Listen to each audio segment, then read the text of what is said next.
दोस्तों, पिछले एपिसोड में हम लोग देखते हैं कि जो हया होती है तो वो मिहो को हर्ट करना चाहती थी, जिसकी वजह से वो देवुंग के पास जाती है और उसे किस करने लगती है। तो जैसे ही वो देवुंग को किस करती है तो इधर जो मिहो है तो वो उसको बेहोश हो जाती है। तो देवुंग ना तुरंत ही हया को दूर करता है, लेकिन तब तक जो मिहो होती है वो बेहोश हो चुकी होती है। तो देवुंग उसके पास जाता है और उसे होश में लाने की कोशिश करता है। जो वहाँ पे अदर मेंबर्स लोग रहते हैं तो उन्हें तो ये चीज़ पता नहीं रहती है कि मिहो क्यों बेहोश हो गई है। तो उन्हें लगता है कि वो ऊंचाई की वजह से बेहोश हो गई है, जिसकी वजह से ना वो लोग उसे हॉस्पिटल ले जाने लगते हैं। लेकिन देवुंग जानता था कि अगर इसे हॉस्पिटल ले गए और एग्जामिन करेंगे तो प्रॉब्लम हो सकती है, इसलिए ना वो उन्हें रोकने की कोशिश करता है। उधर जो मिहो होती है तो वो जाने लगती है। तो जो दोंगजू पार्क होते हैं ना तो वो भी वहाँ पे आए हुए होते हैं। तो जब वो ये चीज़ उसे करते देखते हैं तो वो हया को धमकी देते हैं और बोलते हैं कि जो तुमने मिहो के साथ ये किया है ना तो अब वो ना बहुत ही खतरनाक रूप में अपने आएगी और तुम्हें जब तक मार नहीं देगी तब तक वो मारेगी नहीं। तो जो हया है तो बहुत ही ज़्यादा डर जाती है।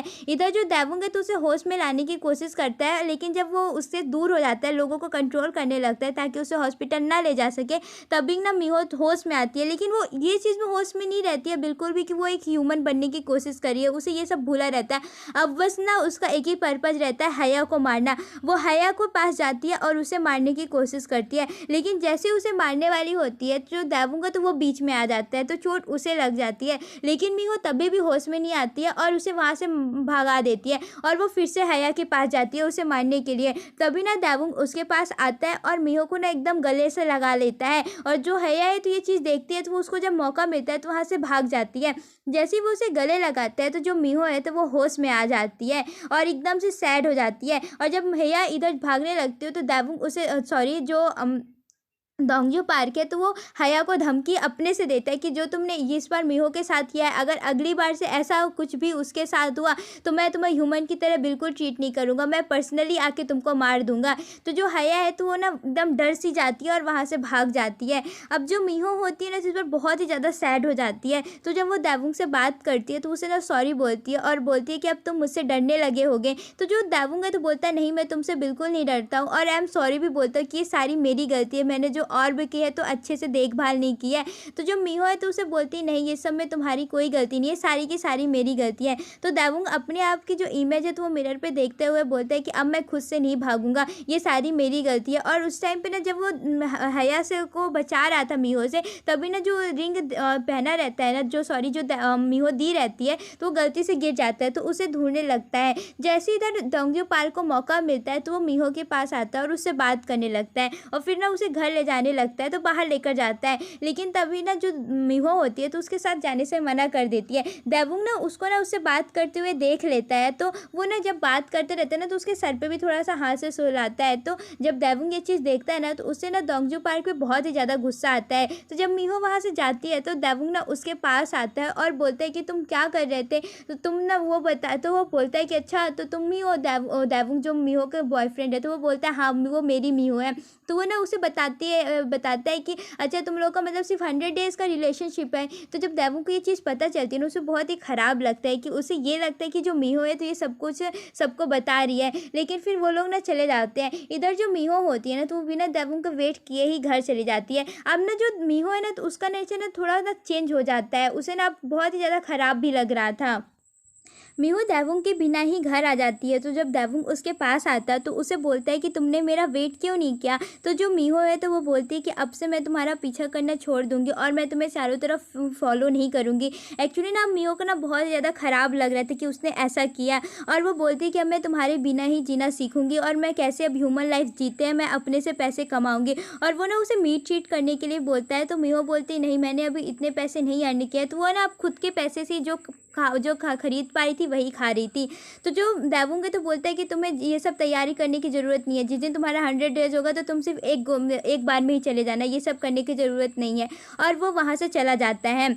जो हया होती है तो वो दोंगजू पार्क से मिलती है तो वो ना बहुत ज़्यादा डरी रहती है। तो वो बोलती है कि मैं ना मूवी भी छोड़ दी हूँ और अब कुछ दिन बाद ना मैं ये सिटी भी छोड़ दूँगी, प्लीज़ तुम लोग मेरा पीछा करने छोड़ दो। तो जो दोंगजू पार्क है तो वो बोलता है कि तुम सिर्फ वैसा करोगी जो मैं बोल रहा हूँ और मैं जो भी करूँगा तुम करोगे बिना मुझसे कोई क्वेश्चन किए। और वो बोलता है कि तुम जो अभी तक करी थी सब ऐसे ही करते हो एक्सेप्ट जो आज तुमने किया, मतलब मिहो के साथ दोबारा से ऐसे नहीं करना चाहिए, बाकी जो पहले से तुम कर रही थी करो, तुम देवुंग को मिहो से दूर रखो।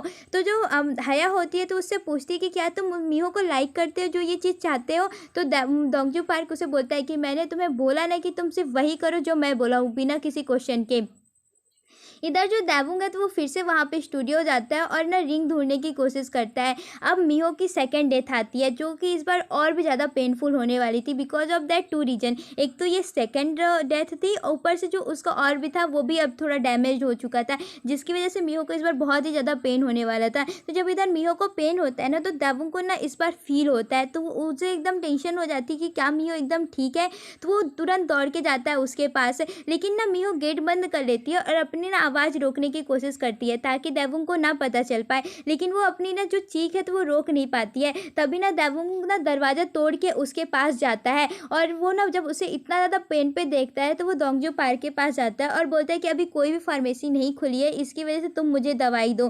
तो जो दोंगजू पार्क है तो वो ना उसे दवाई देता है और बोलता है कि ये पेनफुल जो पेन किलर है ना तो वो ज़रूरी नहीं है कि उतनी ज़्यादा काम आए, तुम उसके बगल में रहोगे ना तो वो ज़्यादा उसके लिए प्रॉफिटेबल रहेगा। तो जो दावुंग है तो वो वैसा ही करता है, वो मीहो के पास जाता है और रात भर उसकी कैरी करता है, जिसकी वजह से जो दावुंग जो मीहो है ना तो उसको ना पेन थोड़ा कम होता है। अब जब मीहो सुबह उठती है ना तो वो ना दोंगजू टीचर को थैंक यू बोलती रहती है। तो दावुंग पहले नींद में सुनता है तो उसे लगता है वो उसको थैंकफुल कर रही है, लेकिन ऐसा नहीं होता है, वो ना दोंगजू पार्क को कर रही होती है। तो वो ना मीहो के पास जाता है और बोलता है कि मैंने ये सब किया, मैं ही रात को मेडिसिन लेने गया था उसके पास और पूरी रात तुम्हारी केयर किया और तुम दोंगजू टीचर को थैंक यू बोल रहे हो। तो वो बोलती है हाँ मुझे पता है ये सब तुमने ही किया था, और उसे भी थैंक यू बोलती है और बोलती है मुझे काम पे जाना है, और वो बहुत ही ज़्यादा दौड़ के जाती है। अब वो ना एक्चुअली इन सब चीज़ों से ना भागने की भी कोशिश कर रही थी।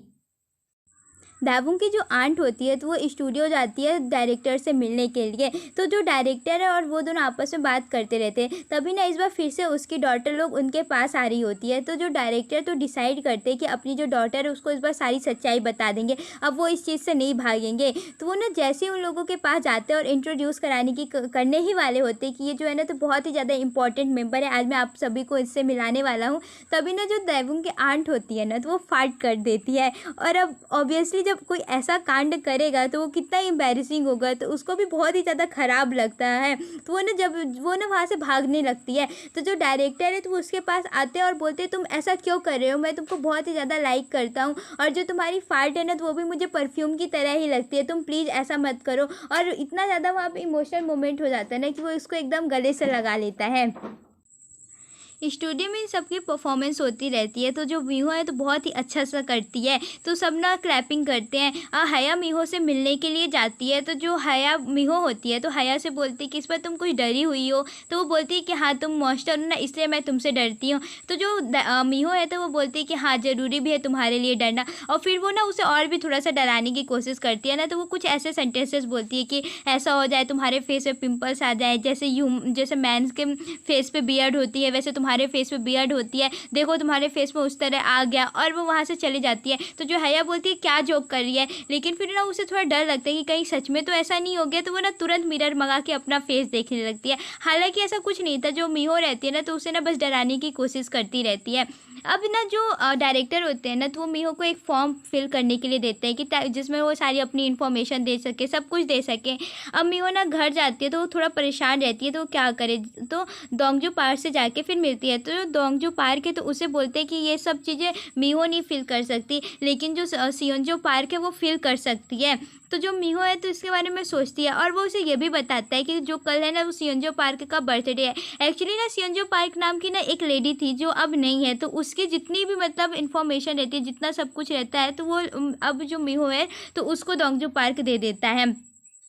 मीहो जो घर जाती है तो पहले इसके बारे में सोचती है, फिर जो दावुंग होता है ना तो वो मीहो के पास आता है और उसे ना एक प्लेस घूमने के लिए सजेस्ट करता है। तो मीहो पहले तो जाने के लिए तैयार हो जाती है, लेकिन फिर मना कर देती है। अब वो ना दावुंग जो है ना तो उसको अवॉइड करने की कोशिश करती है ना, उसके साथ ज़्यादा टाइम स्पेंड नहीं करना चाहती थी, क्योंकि उसे भी ना हैबिट हो गई थी दावुंग की, और जब भी वो उसके अलग उसके बिना रहती है तो उसको बहुत ज़्यादा ख़राब लगता है। तो दावुंग बोलता है ठीक है कोई बात नहीं, और वो वहाँ से चले जाता है। तो जो मीहो है ना तो वो बोलती है ये तो डेथ से ज़्यादा पेनफुल है, इतना ज़्यादा मुझे डेथ में भी पेन नहीं हो रहा था जितना ज़्यादा कि अब हो रहा है।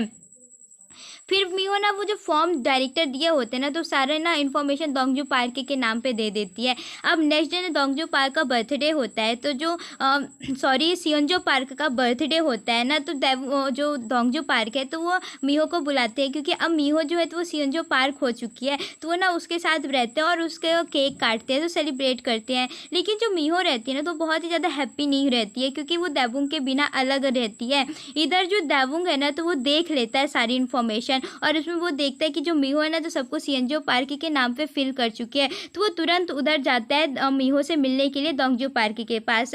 जो मीहो है तो वो बोलती है कि अब मुझे ना एक प्लेस पे घूमने जाना है, तो इसलिए मैं जाती हूँ। तो दाबुंग जो दोंगजू पार्क होता है, तो वो उसे सजेस्ट करता है कि क्यों ना मैं तुम्हें घुमा दूँ, आज तुम्हारा बर्थडे भी है।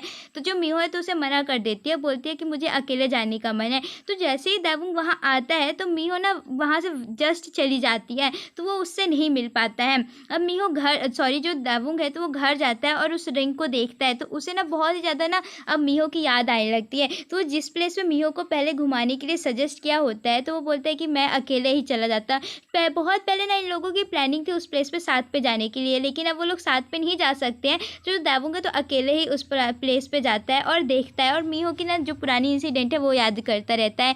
इंसिडेंटली या मतलब कोई इंसिडेंट बोल सकते हैं कि मीहो भी उसी प्लेस पे घूमने जाने का प्लान करती है और जाती भी है। तो मीहो ना जो दाबुंग है तो उसे दूर से ही देखती रहती है। तो जो दाबुंग है तो जैसे ही मीहो को देखता है, तो उसके पास जाता है और उसे बोलता है कि वो उसे बहुत ही ज़्यादा लाइक करता है। तो जो मीहो है ना, तो उसे बताती है कि जो था कि मतलब सब कुछ बताती है कि 100 डेज़ बाद वो ह्यूमन बन जाएगी, और जो तुम्हारा ऑर्ब है तो उसकी हेल्प से। तो जो दाबुंग है तो वो बोलता है कि तुम मेरा यूज कर रही थी, इसकी वजह से मुझे लाइक करती हो। तो मीहो बोलती है नहीं, ऐसा नहीं है, मैं तुम्हें बिना किसी पर्पज़ के लाइक करती हूँ। तो दाबुंग बोलता है कि तुम्हें जितना मेरा यूज करना हो करो, मैं तुम्हारा ही हूँ, मुझे कोई फ़र्क नहीं पड़ता है। और वो ना मीहो को गले लगा लेता है। अब ये लोग ना शाम को साथ में रहते हैं, तो मीहो और दाबुंग बहुत ही ज़्यादा खुश रहते हैं। तो जो मीहो है तो उसे बताती है कि आज सियोंजो पार्क का बर्थडे था, ये लोग केक वगैरह सब काटे हैं। तो जो दाबुंग है तो वो बोलता है ठीक है ये सब तो अच्छा है, लेकिन बर्थडे सॉन्ग के ये कुछ भी नहीं है। तो मीहो बोलती है अरे मैंने तो आज तक कोई बर्थडे सॉन्ग नहीं सुना है। तो दाबुंग बोलता है ठीक है मैं सुनाता हूँ, लेकिन फिर ना वो सॉन्ग चेंज कर देता और मीहो के लिए ना अच्छा गाना गाता है, जैसे कि मीहो लवेबल है, ऐसे ही मतलब उसके लिए गाते हैं। फिर ना वो बीच में एक ऐसा वर्ड बोल देता है कि जो मीहो है तो मेरी जीएफ है। तो मैंने बताया था ना कि जो मीहो है तो उसको ना इसके बारे में ज़्यादा आइडिया नहीं रहती है, तो दाबुंग से पूछती है कि क्या होता है जीएफ का मतलब। तभी ना दाबुंग क्या करता है कि उसको पास जाता है और उसे ना किस कर लेता है, और ये एपिसोड यहीं पे एंड हो जाता है। Thanks a lot for watching my video.